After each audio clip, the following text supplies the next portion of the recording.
Leftists have this idea that we can never portray a woman as weak. We can never portray a black person as criminal. We can never portray a gay person as crazy.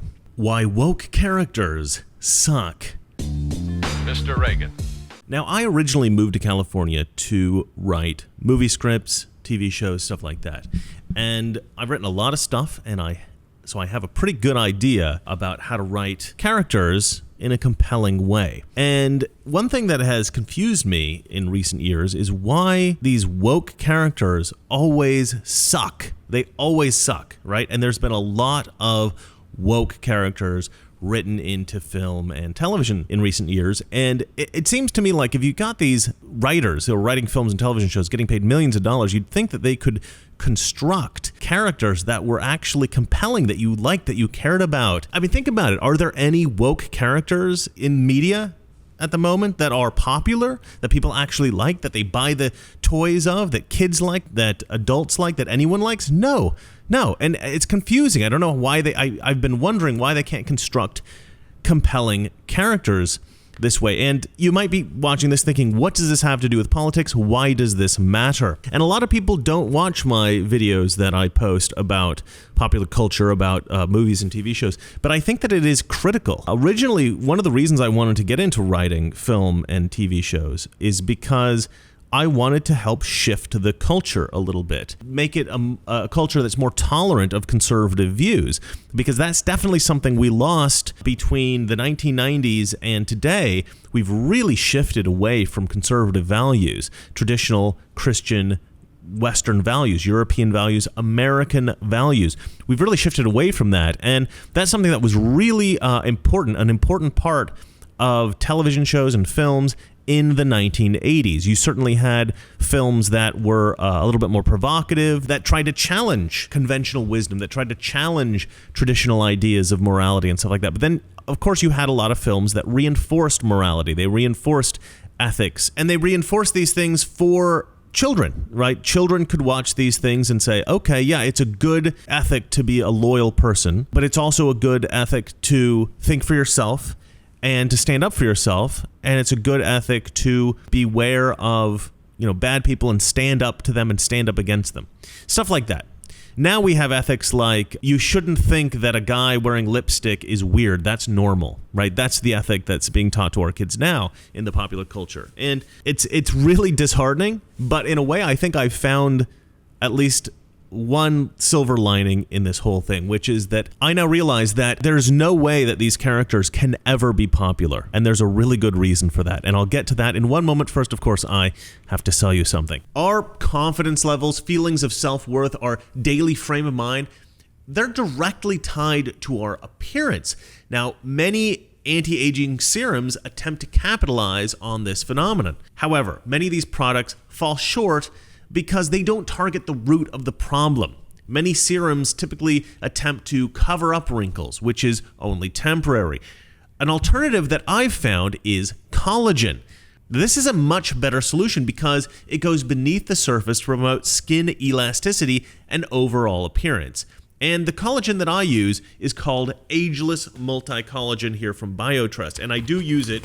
You can see that this bag is actually almost empty because I use this every day. Collagen is fantastic. Actually, in the script that they've given me here to talk about the product, they're mainly talking about skin health. But I'm going to switch it up a little bit because collagen has a multitude of benefits beyond just healthy skin. You need good protein on just about every healthy diet plan, and collagen is just about the best protein that you can get. Now, I'm currently back on keto, and I watch a lot of Thomas DeLauer videos and a bunch of other doctors and health nuts on YouTube, and they all recommend taking collagen. Now, I actually have joint issues, so I take collagen especially for that, but also for the myriad of other health benefits that collagen provides. Okay, well, let me get back onto the script that they provided me here. Collagen is the #1 protein in our skin, and it's needed to promote elasticity and a youthful looking appearance. So if you've been looking for a way to reduce the appearance of wrinkles, you will love Ageless Multi-Collagen from BioTrust. You can get 51% off if you go to healthwithreagan.com or by clicking the link in the description below. So now there's a few projects that are coming up here in the near future that have been announced. They're going to do a remake of Flight of the Navigator. I don't know if you guys watched that movie when you were a kid. I loved that movie when I was a little boy. But they're going to gender swap the main character. So it's going to be Flight of the Navigator remake, but with a little girl instead of a little boy. How much you want to bet she's going to be a girl of color? They've remade Doogie Howser, the TV show Doogie Howser. I mean, remember that from like the early 90s. But they're going to remake that with a little girl. Oh, no, I think they've already remade it. I saw it on Disney Plus or something. It's a little girl of color, of course. They're going to do Black Superman, so that's fun. I believe in consistency, bro. When a character has been presented a certain way for 80 plus years, I believe with sticking to that and just being consistent. But this whole pandering race swap garbage to take shortcuts because you're too lazy to invest in other characters is ridiculous to me. This isn't helping black people get their representation out there. This isn't helping white people with their representation. This isn't helping anything, bro. This doesn't do anything for anybody. And of course, they've already written a lot of these woke characters. They wrote, of course, we all know Rey from the new Star Wars movies, Captain Marvel, the Ghostbusters they remade with all female cast. Doctor Who, they thought, oh, this has to be a woke woman. I don't know if you guys saw the new show Loki. They basically sidelined the character Loki and replaced him with a female version of Loki and made her like 10 times more powerful than him and basically always right. So in the show, they're always bickering and they're always fighting, and she wins every fight and she wins every argument. And that's how basically the whole show goes into the end. This isn't about you. Thor, they're doing a new Thor movie in which Natalie Portman gets Thor's powers and becomes Thor. That's going to be fun. So this is exciting. You're going to be Lady Thor. Yes. That was just announced. Yes. All right. So we have an exclusive photo of what you're going to look like, and this is amazing. Falcon and the Winter Soldier, they gave Anthony Mackie's character, Falcon, they made him the new Captain America. Wait, who are you? Captain America. Which I don't really have a problem with Anthony Mackie as a guy. I mean, I think he's fine, a fine guy. I think his character Falcon is fine. But that whole show, I didn't watch the show, but from the stuff I watched about the show, it was just a very woke sort of like race baiting show about how white people are all awful essentially and black people are so great. They tried to do an all black remake of Uncle Buck a few years back. That failed miserably. Will Smith got his kid to do the remake for Karate Kid. They did an all-female Ocean's 11 called Ocean's 8. I don't know if anybody saw that. It kind of came and went. They're now doing a remake of the old show Fantasy Island, but they've gender swapped the main character. That's now a woman. Welcome to Fantasy Island. Marvel has an entire show about this called What If, and they take different kinds of Marvel characters, black characters, female characters, and they throw them into the lead role of some of our favorite Marvel movies. So Star-Lord from Guardians of the Galaxy is no longer the Chris Pratt character. It's now Black Panther for some reason. And Captain America is no longer a man, but it is Steve Rogers' British girlfriend from the original film. She gets the superpowers. And of course, she's 1,000 times better than Steve Rogers ever was because she's a woman. They've also made the movie She's All That. They've made a new version where they've gender swapped both characters, and it's called He's All That. They've got a new show on Netflix called Bridgerton, which is a kind of Jane Austen-style soap opera type thing. But they've thrown in a lot of black characters, which doesn't make any sense at all for the time period. And some people might say, oh, well, it doesn't matter if they're black or white, they're people. Yeah, but they just, historically, you just didn't have black people in British society in that way at that time. I really don't like anachronistic things, at least obviously anachronistic things, in historical dramas. I like historical realism whenever I can get it in any kind of historical fiction. I like it to be as accurate as possible. I really hate any kind of anachronisms. I really hate anything that's ahistorical. And Hollywood has always taken a lot of liberties this way, and I've never liked it. But this is going really too far. They're just like, oh, it's a multiracial society. No, it wasn't a multiracial society. And it's honestly, it's a little bit weird to go back and rewrite history in that way. I genuinely think there's going to be kids growing up watching this show and they're going to get the impression that Elizabethan England was a multicultural society. They've also created a film called Enola Holmes, which is they've retroactively given Sherlock Holmes a sister who's just as brilliant and just as amazing as her two brothers. In fact, probably more brilliant and more amazing, as is always the case when it's a female version. Last year, they remade Saved by the Bell, and they decided to do it with a trans character. You only know how Bayside works for kids like you. Hot kids. Privileged kids. Privileged kids. In the comment section below the trailer for this show, people had a lot to say. Let's read a few of these. One guy writes, "The reboot makes the original look like a masterpiece." The next one is, "And 2020 just keeps on getting worse." Somebody says, "Well, there goes my childhood." And then, "Some things are better left alone." This guy says, "The trailer starts and I'm so excited. The trailer ends and I'm so scared." The next guy writes, "This should be called Woke by the Bell." And finally, "What is this? A documentary about how much society has degraded since the 1990s. Couldn't have said it better myself. Indeed, society seems to have degraded significantly since the 1990s. This is just woke Hollywood trying to virtue signal, and it's super annoying." But one of the most egregious instances of this, obviously just a cash grab based on nostalgia, is the all-black remake of The Wonder Years. Look, you can make a show about a black family in the 1960s. You don't have to make it The Wonder Years and use the same music and everything. I don't understand why they did this. They made an absolutely amazing show about a black family in the 1980s, and that show was called Everybody Hates Chris. They didn't need to pretend that it was a remake of some other show with a bunch of black people in it.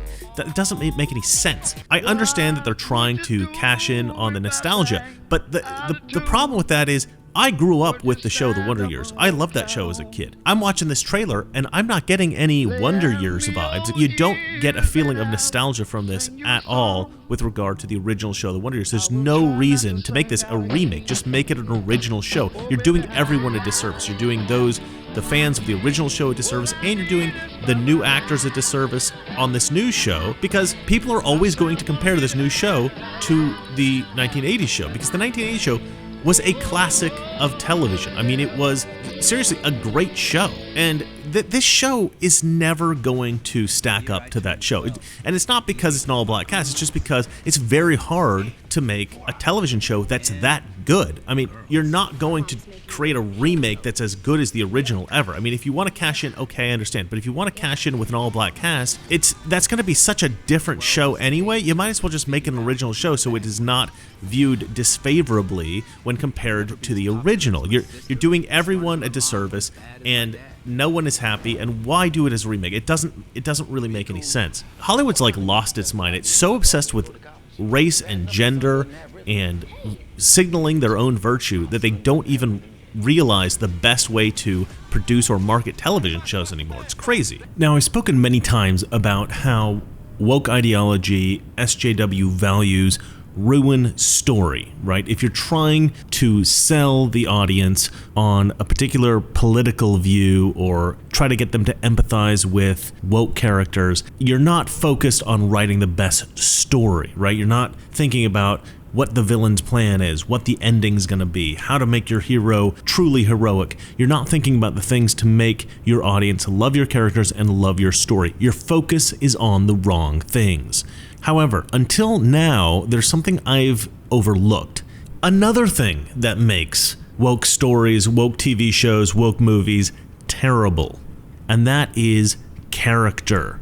And woke characters suck. There's something wrong with every single one of these characters in the way that they're written. They even do this to some degree with like Black Panther and other original characters that aren't like race swapped. They're not like gender swapped from previously like what was a white man is now a white woman or a black guy, or I imagine that they'll probably start doing this with gay characters at some point. I think they have. I think they've taken some straight characters and turned them gay. I think Robin from Batman and Robin is now gay or something, or bisexual or something like that in the comic books. So they're starting to do this with gay characters as well. But here's the thing. Here's the reason why these characters are never going to be popular. And it's because they're inauthentic. Inauthentic. Well, what do I mean by that? Well, let's go back again to what I was talking about in the 80s when they were writing a lot of characters like white male characters, right? A lot of the SJW types, a lot of the leftists, they look back at the 80s and they say, that's what we're trying to get away from, right? Because the 80s set the tone for a lot of films in the 90s and even the 2000s for how a film should be made. And most of the films in the 80s and the TV shows starred white men. And so, a lot of these woke folks are looking back at those movies and seeing where they stemmed from. Well, they stemmed from this sort of like 80s masculinity. And they say, we want to flip that around and we want to make films and television shows about women and about black people and about gay people and stuff like that, right? Here's why that stuff isn't resonating. Like I said, it's inauthentic. These things are inauthentic. But why? Why are they inauthentic? Well, think about what they're doing with a lot of these characters, like Rey, for instance, from Star Wars. They're not really creating original characters, okay? They're just rehashing characters that were already very popular, and they're just making them female, or they're making them black, or something like that, right? And that doesn't work. That doesn't work at all. It's never going to ring true to the life experience of anybody watching that movie or that TV show, because you've not expressed the idiosyncrasies of the life of a black man or the truth of, being a woman in America. You're not really expressing the truth of that reality. You're doing two things wrong, I think, when you create a woke character. The first thing you're doing wrong is you're just stealing the nuances of being a white man from these stories of these white male characters from the 80s, and then you're applying those stories to a woman, and that doesn't work, okay? I mean, because Rey, just so you guys know, Rey from Star Wars is just Luke Skywalker, right? She's just Luke Skywalker as a girl. They're like, oh, let's redo Star Wars, but we'll make Luke Skywalker a girl. Right, that was the whole thinking behind the first new Star Wars movies, Force Awakens. Right, that was their entire thought. I mean, if you watch both films, they're identical. I mean, we can't do a Death Star. What do we do? Let's do a Death Planet. I mean, it's ridiculous. And they're like, okay, well, let's make Luke Skywalker, but instead of making Luke Skywalker, we'll make him a girl. We'll make her perfect at using the Force. We'll make her perfect at using a lightsaber. All those things. I mean, in the first movie. The first Star Wars movie, Luke Skywalker was terrible at using the lightsaber. In fact, I don't even think he used lightsaber in the film, really, for actual fighting. He just trained with it a little bit, and he was this wide-eyed, optimistic young man. I mean, nothing about the character of Rey made any sense as a woman. It was just because they copied the Luke Skywalker story.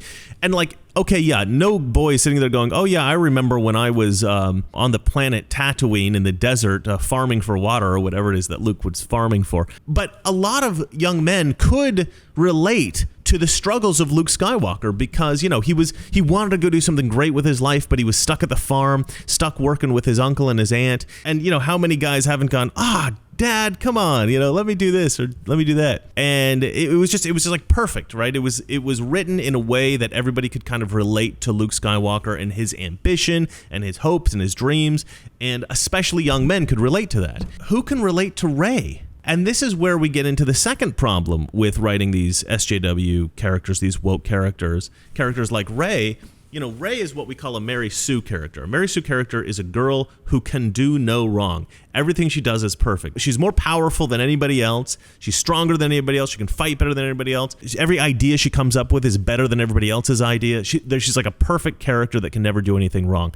The problem with that is you never have a story arc. You never have really a story, because that character never does anything to learn or to grow or to change. They just stay static. They stay the same. And you can have static characters that don't change in stories. That sometimes does work, but it's usually better. It's usually better to have a character that grows and changes and learns and becomes better. At least their life could become better. In the Star Wars series, in the new films, I guess her life was supposed to have gotten better. Didn't seem like it did. But let's try to think about her origin story and think about who can relate to this. All right.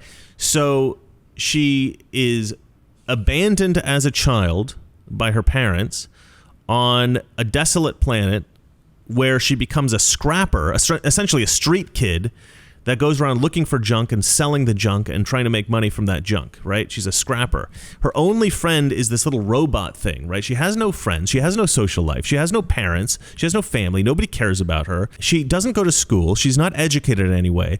And yet she speaks perfect English. She grows up speaking perfect English. She's like the best fighter in the world. She's got this bow staff thing and she can kick everybody's ass.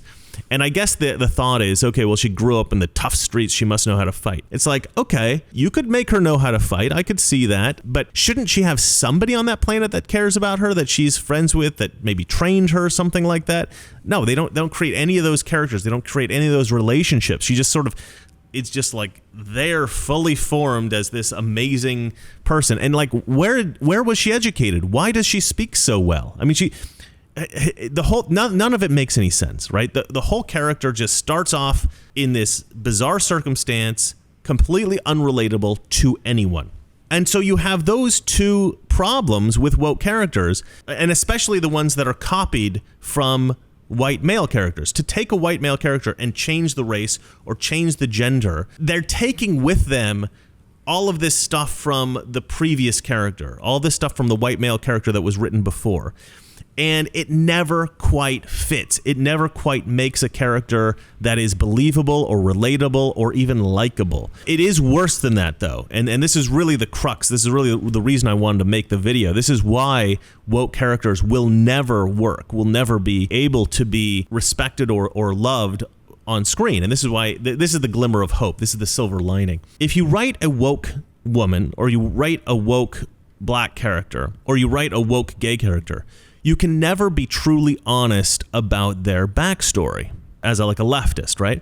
Because leftists have this idea that we can never portray a woman as weak. We can never portray a black person as criminal. We can never portray a gay person as crazy. But here's the thing.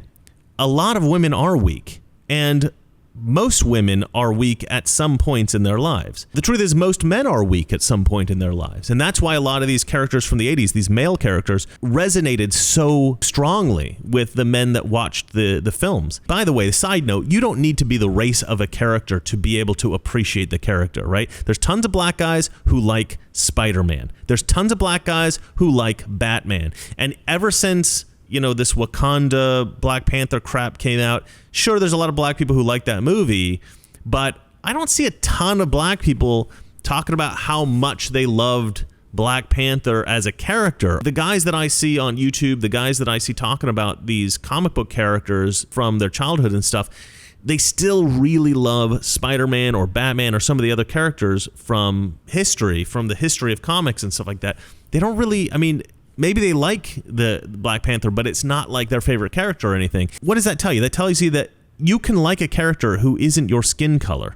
You can like a character who isn't your gender. Let me just get back to what I was saying before. But that's an important point to make. You don't have to represent every single kind of person on the planet for people to watch a character and go, "Ooh, I relate to that character. I resonate with that character. I like that character." Somebody, I don't remember who it was, but somebody said it was beautiful. They said, look, the reason a black man can relate to Superman, despite the fact that they're not the same race, is because Superman is a good man.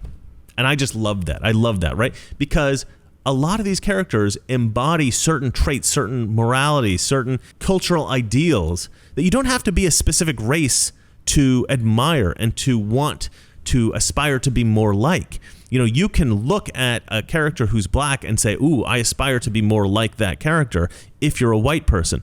Same thing, a black person can look at white characters and say the same thing. We don't have to it's so infantilizing to say, oh, we have to make every single type of character so that everybody feels like they're included. It's just so stupid. You really think that people feel excluded if they're every single character isn't created so that, it represents them? I think a black guy who's watching a movie would much rather the movie be good than represent them, right? You're doing a disservice to whatever group that you're trying to kiss the ass of if you make a bad movie just because you want the characters to be women or black people or something like that, right? It's much better to make the characters, white men, and make a good movie, right? That's a movie that people are going to watch. Write in the ethics that you want. Just write a good story and write good characters. But getting back to the silver lining and the reason why none of these woke characters will ever work, these leftists, they, like I was saying, they can never be truly honest about the actual life of a black character, right? The truth is, if you're going to write a movie or a character that grows up in a black neighborhood, right, in America, many black neighborhoods are high crime areas. So you're going to have that character deal with black crime. That's just going to be a thing that they're going to have to deal with. Either they're going to engage in it or they're going to know people who engage in it. They're going to have to deal with it, right? If they're the kind of character who goes to a good school and gets a good job and is, a very well-to-do person and does very well for themselves, what they tend to do in movies today is they'll say, well, this black guy, he had all the support in the world from his black friends and his black parents and his black grandma and all the black people that he knew. He had all the support from, and all the white people were standing in his way, and all these racist white people were telling him he couldn't be anything, and he rose above that and he conquered the system anyway, and he did well anyway. That's not how it works, guys. That's never how it's ever worked, ever. I don't think that story exists, okay? All the black people in America who have succeeded, they've succeeded in situations in which white people said, yeah, hey, come on up. Let's do this. Yeah, you can join our firm. Or, yeah, go into college. They were encouraged by white people. They were assisted by white people. They were helped by white people. Some white person took them under their wing. Something like that. They always had some kind of contribution from white people. Even the woman who started Black Lives Matter. This is not a joke. This is real, okay? Patrisse Cullors. Look this up. Her mentor, and I'm not joking, her mentor is a white man. Okay, so every single story of black people, coming out of nothing, coming out of the ghetto and succeeding in a major way, it always includes white people helping them out or, cheering them on or encouraging them in some way or somehow assisting them. Every single story, right? That you will never see that in a movie today. Usually, a lot of these black guys, and, I've talked to a lot of successful black people that have had this experience. Their black friends told them when they were coming up, oh, you shouldn't study, that's too white. Who do you think you are? You think you're too good for us? You think you're too good for this part of town? You think you're too good for your family? You think you're too good for your friends? The people holding them down weren't white. The people holding them down were black. And if you were to make an honest movie about black people, about a black hero or a great man that was black or a great woman who was black, that's the story that you would tell. You would actually look for the real life stories of real people. Presumably you'd lived it because you know some of these people that have this kind of situation or they talk to you about it. You write that story, and that is the story that would resonate. But you can't write that story, can you, Hollywood? Because that's too honest. That's too much truth, right? We got to pretend that black people are born perfect, every black person around them is perfect, and black perfect, and white people are all evil racists, right? That's what we always got to pretend. Now, for the women, it's the same thing. For the women, it's the same. You watch Captain America, it's crazy. Every woman I've ever met that's hugely successful, she had some kind of mentor who was a man. She had some guys helping her out, right? But they always do these movies where the women are successful in spite of all this opposition from sexist men who are trying to push them down and who hate them, right? It doesn't happen like it happens in the movies. Because you know why? Because leftists think it's a lot more sexy to have characters, white men who are bigoted, and a character accomplish something in spite of that bigotry, right? That's basically the quintessential story that Hollywood wants to tell. The problem is Hollywood's been telling this story since the 60s, and it's never really changed, despite the fact that the world has totally changed, right? And even in the 60s, if you had some people going, you'll never make it, you're just a girl, right? Even if you had a character, somebody like that in real life telling a girl that who was eventually going to be successful, she had 17 other men trying to help her to succeed. So this idea that, everybody is like triumphing over adversity, Yeah, it is a much more compelling story to say they did it by themselves. The problem is it doesn't resonate as true. And you also have the problem that of these Mary Sue characters where the girl never cries. She just like pulls out her gun, starts shooting and hits everything because, you know, she's a perfect shot, and or she like punches the guy and in one shot knocks him out, and the girl's just like, or the girl outsmarts all the guys because she's just like better than everybody. Now, I've listed a number of female characters. This is just specifically for the feminists out there that were written really, really well. And this is a very short list. I actually had listed a bunch others, but it was too long, so I just cut it down. These are some really good ones. Clarice from Silence of the Lambs. She's an FBI agent that takes down a serial killer. At the end of the film, she has a showdown with a serial killer. She's in the dark and she has to shoot him. And it's a tough scene for her, you know, for the character. And I think at one point in the movie, she breaks down crying because she's just emotionally wrecked by the experience. That character was written in such a believable way. It didn't resonate with me as a man because I'm not a woman like Clarice. But man, I mean, what a cool character. I admired that character. I thought she was cool. I liked watching that movie. I mean, we all did. And making her a little bit vulnerable compared to Hannibal Lecter, who's like this, you know, this genius psychopathic killer. I mean, geez, the contrast between the two of them was absolutely beautiful. Just a brilliantly written film. But of course, if they made it today, Clarice would essentially be perfect. She would have no flaws. She would never break down crying. She would be a perfect shot. Hannibal Lecter would probably be played by a woman, you know, like the smartest woman in the world serial killer, you know, because he's too powerful and he's a man, so he can't win, you know, and he can't outsmart anybody. You know, he's a man, so he's got to be a woman now. That's how they would do it. They would ruin Silence of the Lambs today because they would make it woke. Another great example is Ripley from Alien, right?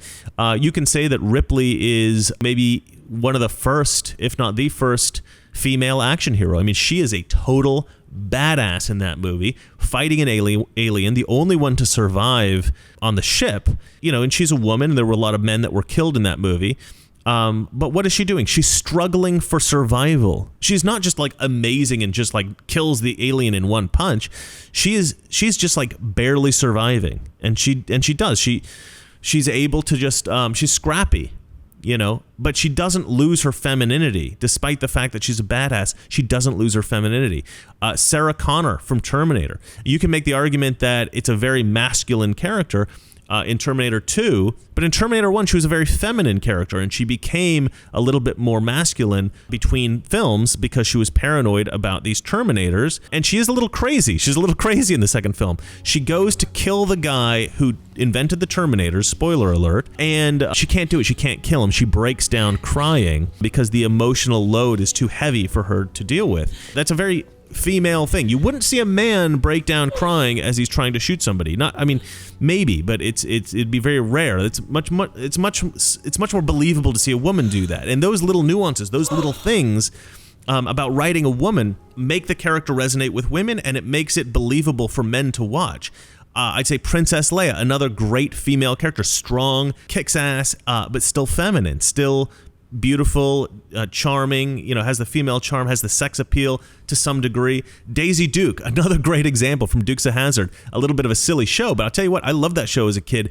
And, you know, Daisy Duke, I don't know if you kids are too young to have seen Dukes of Hazzard, the shorts, Daisy Dukes, they come from this show. This character used to wear short shorts like that, short jeans shorts. But she would use her sexuality to trick criminals and stuff like that. And to me, that's a very good use of a female character, and it's something that's almost never done anymore because the feminists hate that kind of thing, and it's just absolutely stupid. But I would say that not only should we go back to writing women as women, we should stop trying to race swap characters, and we should stop trying to gender swap every character out there. So look, if you want to write about a gay guy or a black guy or a woman or whatever, write a new character, write a new world, and just write it well. The problem is that the left, and you know, look, you're doing a disservice to black people. You're doing a disservice to women. You're doing a disservice to gay people. If you keep writing these characters in a way that doesn't actually reflect real life people who are within these demographics, who exist within these demographics, then you're not really writing those characters, right? You're essentially just writing straight white men and then putting a black actor in the part, or you're writing a straight white man and you're putting a woman in the part, or you're putting a black girl in the part or something like that. And in many ways, it's kind of racist. I mean, it's almost like Hollywood thinks the only good stories are straight white male stories, and that every other race of people or every other gender or every other sexual orientation, they've all got to conform to this idea of what a good story is or what somebody's most interesting life is. Well, it's the life of a straight white male, so let's just write the life of a straight white male and inject, X demographic. And I know why they're doing this. I think Hollywood has this ridiculous, arrogant notion that everybody in the world is, at least straight white men who make up a significant portion of the movie watching audience, and the TV audience. The straight white men are racist, that they're sexist, that they're homophobic, and so we need to change that. And I think that a lot of these folks have kind of fallen into this trap of thinking, okay, so now what we have to do is we have to normalize homosexuality. We have to normalize blackness. We have to normalize femininity.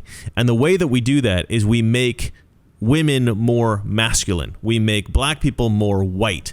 We make gay people more straight. And this is what they've been doing for, I don't know, maybe 30 years or something. And it's just getting worse and worse and worse. And the left just doesn't realize that they're doing a disservice to the audience. They're doing a disservice to the demographics that they're trying to help out. They're doing a disservice to the people who are in the film. Now, I would say if you were going to try to make an SJW project, a woke project that includes a black hero or a female hero or a gay hero or something, really write truth, right? Go in and find out what the truth is about the life experience of a remarkable black person. Go find out what the life experience is of a remarkable woman, right? Or several remarkable women, and write those life experiences. Stop writing the life experiences of white men into movies and then just putting a female character into it. Look, I understand that something like a fantasy isn't going to be like shot for shot the life of a remarkable woman here on Earth, in the regular world. But there are certain things that will happen to, a space princess that happen to people here in the real world. And you really have to find out what the things that are the same are, find out what's going to happen to both women and write those into your script. And the reason you have to write those into your script, because a space princess is already a crazy idea, right? That's already something that's going to be hard for the audience to accept, right? It's going to be hard for the audience to accept that there's such a thing as a space princess. So if you create a space princess, then you want to make her as believable as possible, and you want to find as many things that a human woman here in the real world is going to relate to that space princess. The point is, you have to ground your characters in reality. And these woke writers, they don't do that anymore. They create characters like almost exclusively to outsmart and be stronger than white male characters so that they can basically show them in a positive light. But when you create these Mary Sue type characters, it removes their humanity and they become totally unrelatable, totally unlikable. They're not aspirational. They're not interesting. They're nothing that somebody watching the film is going to care about or like about. Characters are going to become repugnant. They're going to repel the audience as opposed to attract them. But fortunately, like I was saying, we don't really have to worry about these SJW characters, these woke characters, ever becoming popular because the leftists that are writing these characters will never write them authentically. They're never going to write a woman who struggles with female issues in a believable way because they don't want women to be portrayed as struggling at all. They want them to be stronger than the men always. They're never going to write the experience of a successful black person because the real experience of successful black people is an experience that is mostly, if not entirely devoid of white racism against them. And Hollywood doesn't want to write that story. And the really funny thing is about the irony, I guess you could say, is that all of these stories, if they were authentic, if they did draw from reality, would be compelling and actually would draw sympathy to the kinds of characters that they're trying to write. But because Hollywood refuses to inject any kind of reality, and they just want to create this fantasy version of black people, and this fantasy version of women, and this fantasy version of gay people, it's never going to resonate. They're never going to be beloved characters. And I think that we have quite a long time before anyone really makes films with believable women that are enjoyable to watch again. I mean, if you want to watch a film with believable, enjoyable characters, you essentially have to watch films from the 80s. So that's what I would recommend watching. If you're thinking about watching a movie this week, I would suggest watching something from the 1980s or even the 1990s. True Lies comes to mind as a funny yet exciting movie. I don't know why I just thought of that, but that's a good one. All the films I just mentioned, excellent. Silence of the Lambs, a little gory, but highly recommend. Very good film. I've been watching a lot of millennials watching older films for the first time, like films from the 80s and stuff like that, before they were born. And their reactions are it's quite a bit of fun to watch. They're usually pretty impressed. Although the special effects are, of course, fairly dated, and we might not really care because we grew up with these movies. But millennials are just like, "Ooh, that doesn't look right," you know.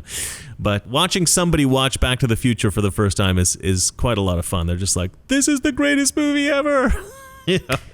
Like, yeah, it was one of the best for sure. Anyway, go back, watch some 80s movies, enjoy real people or depictions that are at least somewhat believable. It's sad too, because film technology, special effects, the cameras, everything, the technology has become so much better that you can really depict things in a beautiful way, you know, if you're willing to be honest in filmmaking and really tell the truth about humanity and, you know, just the struggle of real life and just being a regular person. But you know, they don't do that in Hollywood anymore. So is Hollywood going to die? I don't know, but I don't think so. They got a lot of money, but they are slowly losing their influence on society, and I think that is a great thing. All right, well, that's it for me. And remember, it's not that our liberal friends are ignorant. It's just that they know so much. That is not so. Good night. We're at war with the most dangerous enemy that has ever faced mankind in his long climb from the swamp to the stars. And it's been said if we lose that war, and in so doing lose this way of freedom of ours, history will record with the greatest astonishment that those who had the most to lose did the least to prevent its happening.